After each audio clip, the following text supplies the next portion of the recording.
Now, the story of the Pilgrims begins in the early part of the 17th century. The Church of England under King James I was persecuting anyone and everybody who did not recognize the church's absolute civil and spiritual authority, actually the state. Now, those who challenged the ecclesiastical authority and those who believed strongly in freedom of worship were hunted down. It's in England in the 1600s. They were hunted down, they were imprisoned, sometimes executed for what they believed. So a group of separatists, people that didn't want any part of this, fled first to Holland. They liked wooden shoes and cheese. They established a community. They were there for 11 years. After 11 years, about 40 of these separatists who liked wooden shoes and cheese agreed to make a perilous journey to the New World. They had heard about it. Some new exciting place hadn't been developed.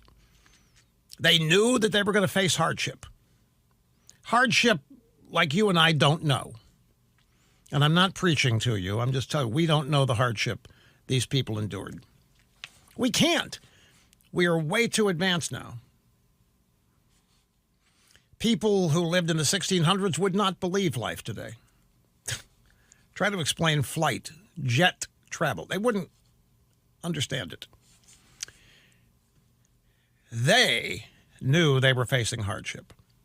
But paramount importance to them was living freely and worshiping God according to the dictates of their own consciences, their own beliefs. That's what they were denied the freedom to do in England. So, August 1st, 1620, the Mayflower set sail. There were a total of 102 passengers, including 40 of these separatists, the Pilgrims. There were just 40 of them. They were led by a man named William Bradford. Remember his name. On the journey across the Atlantic, you talk about something that had to be frightening and scary. The Mayflower was not much bigger than a 50-foot boat. 102 people on it. On the journey, William Bradford set up an agreement, a contract, if you will, that established just and equal laws for all members, all 40 members of this pilgrim community. Didn't matter what their religious beliefs were. These were the laws they were all agreeing to live by. Now, where did these laws, these ideas, come from? We're talking about the Mayflower Compact is what Bradford wrote. The Mayflower Compact derived from the Bible. The Pilgrims were a people completely steeped in the Bible, Old and New Testaments. They were a devoutly religious people. No matter what else is said about them, and even that is denied, they were devoutly religious. They looked to the ancient Israelites for much of their example, and because of the biblical precedent set forth in Scripture, they never doubted, because of their faith in God, that their experiment would work. They never doubted they would get to the New World. They never doubted that once they got there, they would thrive. The journey was long. It was arduous. It was dangerous. And when they finally landed, when the Pilgrims finally landed in New England in November, according to William Bradford's detailed journal, they found a cold, barren, desolate wilderness. Imagine New England, as it exists today, as nothing but rocks, forest, undeveloped nature in November and getting colder. There were no friends to there was no shelter of any kind other than what, hiding under a tree. There was nothing, folks. It was desolate. There were no hotels. There were no inns. There were no places to clean up. There were no houses. I mean, this was real hardship. The sacrifice that they had made for the freedom to worship was just beginning. During that first winter, remember they arrive in November, during that first winter, half of them, including William Bradford's own wife, died of starvation, of sickness, exposure to the elements. Now we're getting close to what you were taught in school. When spring finally came, and by the way, writing that doesn't do it justice. Spring didn't just finally came. It was a survival. It was an act of survival that you and I cannot possibly relate to or understand. American Special Forces can. Military people who've been trained can understand what the Pilgrims were. You and I can't. We've never done anything like that first winter in the New World. They survived it. Spring finally came. They did meet the Indians, the Native Americans who were there, who did help them in planting corn and fishing for cod. They showed them where the beavers were so the beavers could be skinned for coats, other things. You animal rights people are not going to like some of this story, but it happened. But even at this, even with this degree of assistance from the Indians and Native Americans, there wasn't any prosperity yet. They had the Mayflower Compact. They had these laws they were living by, but there was no prosperity. And I wonder why. Now, this is important to understand here, folks, because this is where modern American history lessons end, with the Indians teaching the Pilgrims how to eat, how to fish, how to skin beavers and all that. That's where it ends. And that's the feel-good story, but that doesn't even get close to the true story. You know, Thanksgiving is actually explained in some textbooks as a holiday for which the Pilgrims gave thanks to the Indians for saving their lives. It wasn't that. That happened, but Thanksgiving was a devout expression of gratitude. The Pilgrims to God for their survival and everything that was a part of it. Now, here's the part that has been omitted. The original contract the Pilgrims entered into in Holland, they had sponsors. They didn't have the money to do this trip on their own. They had sponsors. There were merchant sponsors in London and in Holland. And these merchant sponsors demanded that everything that the Pilgrims produced in the New World would go into a common store, a single bank, if you will. And that each member of the Pilgrim community was entitled to one share. So everybody had an equal share of whatever was in that bank.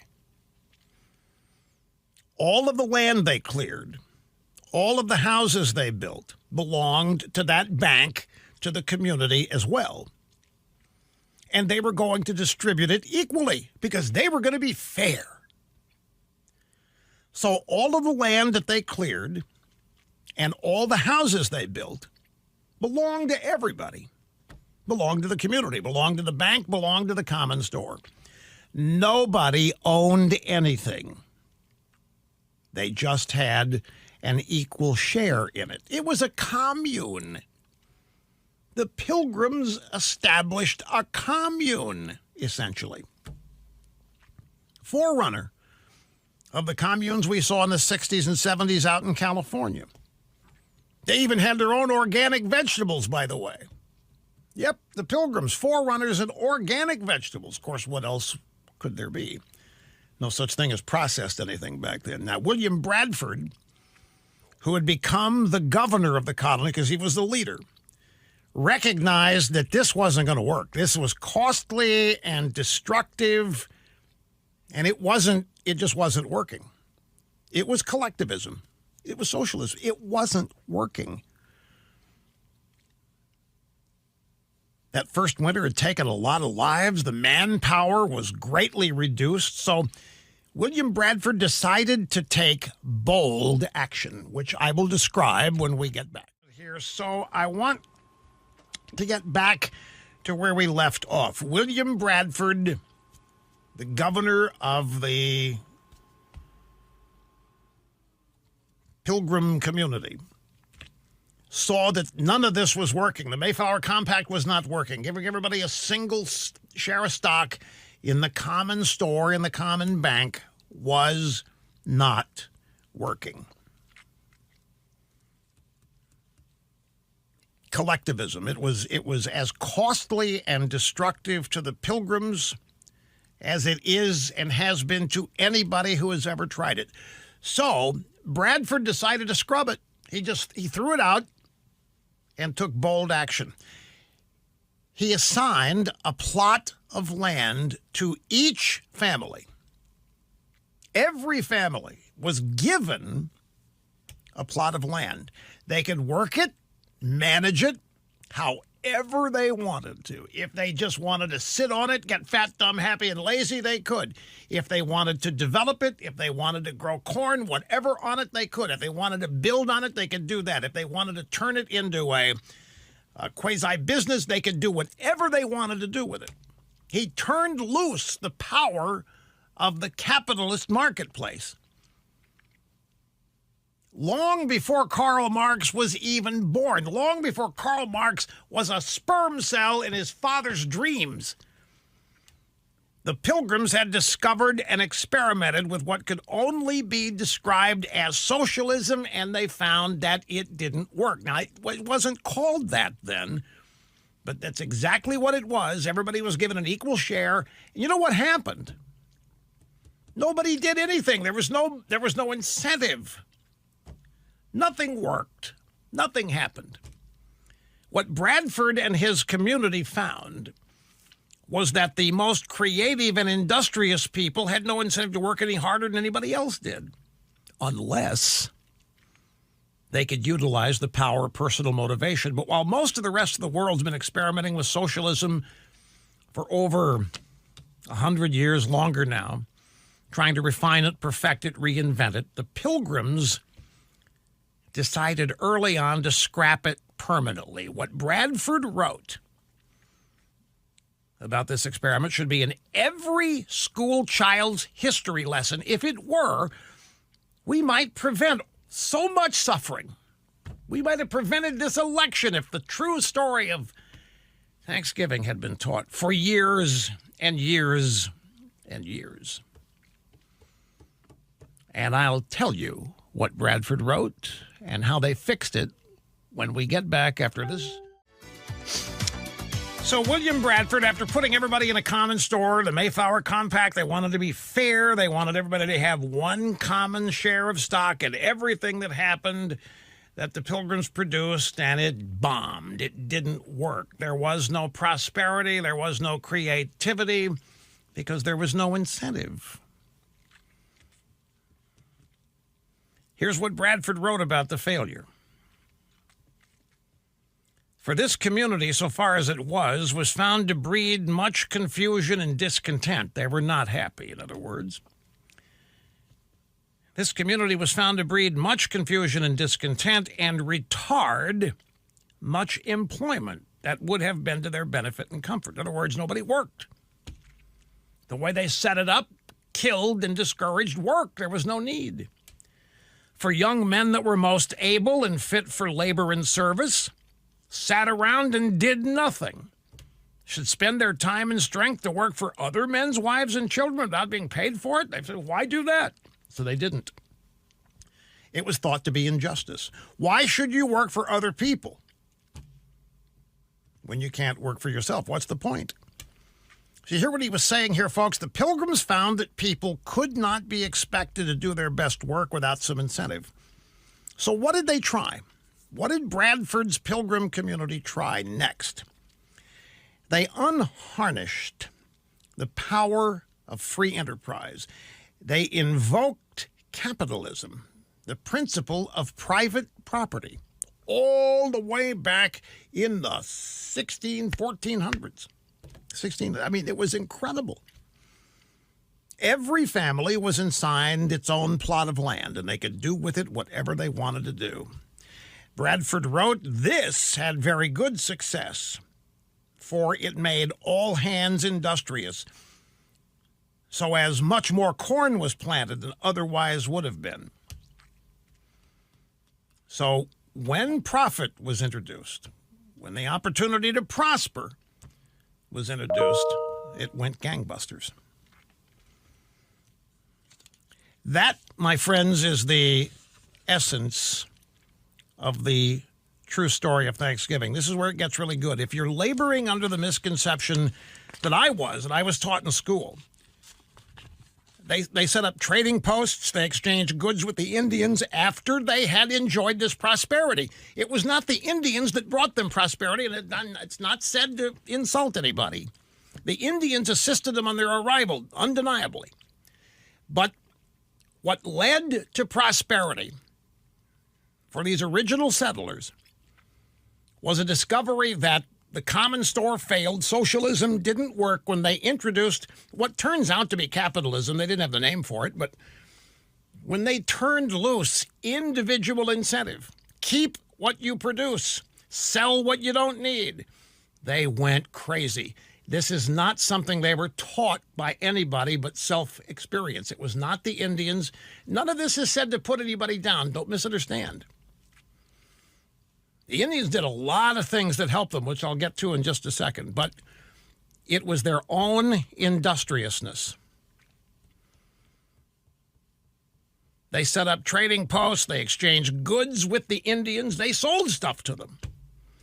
And those profits allowed them to pay off the debts of their sponsors in London and in Holland. And you know what? The success of that colony, after they had abandoned socialism and tried what was essentially capitalism, the word spread throughout the old world of this massive amount of prosperity that was there for the taking in the New World. And guess what happened? The New World was flooded with new arrivals. The success and the prosperity of the Plymouth settlement attracted more Europeans and began what came to be known as the Great Puritan Migration. And all it took was prosperity and the word spreading across the Atlantic Ocean of how there was prosperity and it was there for the taking. All you had to do was get there and give it a shot. The lesson is, the true story of Thanksgiving is that William Bradford and his Pilgrim community were thanking God for the blessings on their community after the first miserable winter of a documented failure brought on by their attempt at fairness and equality, which was socialism. It didn't work. Only when they abandoned it did it work. And I need to say again, because I don't want people to be misunderstood, get noses out of joint. The Native Americans, the indigenous peoples, the Injuns, whatever you want to call them, they were of considerable assistance, and they were friendly when the Pilgrims arrived. But they had little, if anything, to do with the prosperity that occurred, because that was the result of Bradford and the Pilgrim leadership deciding to change their structure according to the Mayflower Compact. Now, the Indians assisted, naturally, I can't deny it. I mean, they taught them how to fish and this kind of thing that they didn't know how to do, and that led them to be productive, undeniably so. But it was the Pilgrim community itself which experienced this massive prosperity, the word of which spread all the way back to the Old World, Europe, across the Atlantic Ocean. Now, I mentioned earlier that the Federalist has a story on all this. And in it, they describe much of what we did in the second book that dealt with this, the children's book, Rush Revere and the Brave Pilgrims. And that book goes into great detail about how the Indians did provide assistance and what kind of assistance it was, how valuable it was, and how crucial it was. And in Rush Revere and the Brave Pilgrims, we focus on a Native American by the name of Squanto. Now, as I told you, during that first winter, 1620, only 44 of the original 102 pilgrims survived.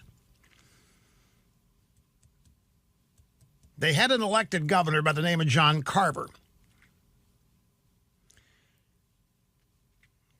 And it was an Indian by the name of Squanto who came to their rescue. And this is, as I say, explored in great detail in Rush Revere and the Brave Pilgrims. Now, Squanto was no ordinary native. Early settlers in 1610 captured him and sold him into slavery. A group of Catholic friars ended up freeing him, brought him to England, where he learned to speak English. In 1618, serving as an interpreter on an English ship, he was brought back to the New World. It was Squanto, who is a famous Native American in his own right in the Pilgrim story. It was Squanto who taught the Pilgrims how to plant, how to fish, how to skin beavers. It was Squanto who brokered a peace treaty between the Pilgrims and other Indian tribes. There was more than one tribe of Indians. It was not copacetic. It was not friendly and at one with nature. It was not anything like the multiculturalists would have you believe. There were squabbles, there were power struggles, turf battles. It was human. The Indians, the Pilgrims, everybody was scrambling for power, for survival. Survivability was the name of the game, and it was not guaranteed. Now, many of the Pilgrims literally believed that God had sent Squanto to save them. And they believe, Pilgrims believe, that without Squanto, they never would have survived or thrived. And they experienced a tremendous harvest in 1621, and that's the big gathering that is taught in the history books. The native Indians and the Pilgrims joined together for a huge feast, which is the foundational story of the Thanksgiving story that's taught in public schools. But again, that is not the real story of Thanksgiving. That's the textbook brain. It did happen, but it's so much more than that. And I love taking the opportunity every year to explain the truth, especially now, given how this election has apparently, allegedly fallen out. Because even as the Federalist side, this is so great that the story is spreading. One of the most important legacies of the early settlers is that they experimented with socialism in the 1620s and it did not work. Private property rights, personal responsibility, saved the Plymouth colony from extinction and laid the economic foundation for the free and prosperous nation that we all enjoy today. And that is exactly right. And that is the true story of Thanksgiving, and that has been what we have shared with you every Thanksgiving for the past 31 years. Now a brief break.